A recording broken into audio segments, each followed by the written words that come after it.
আমি সেই জায়গাটাকে ফুলফিল করতে পারিনি।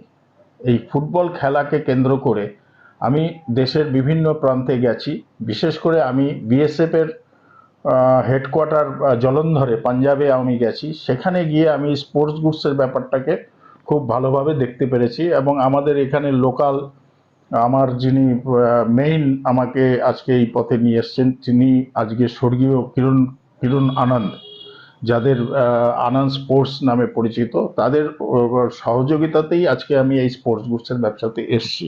আচ্ছা, এবং স্পোর্টস গুডসের ব্যবসা আসার সাথে সাথে যেহেতু আমি নিজে একটা সময় ভালো খেলা, আর্থিক অভাবের জন্য আমি ভালো খেলতে পারিনি, ভালো জায়গায় পৌঁছতে পারিনি, আমার একটাই লক্ষ্য হচ্ছে যে যারা খেলার জগতে আছেন, যাদের আর্থিক অবস্থা খারাপ, তাদেরকে হেল্প করে তাদেরকে সমাজে খেলার জায়গায় এনে পৌঁছে দেওয়া।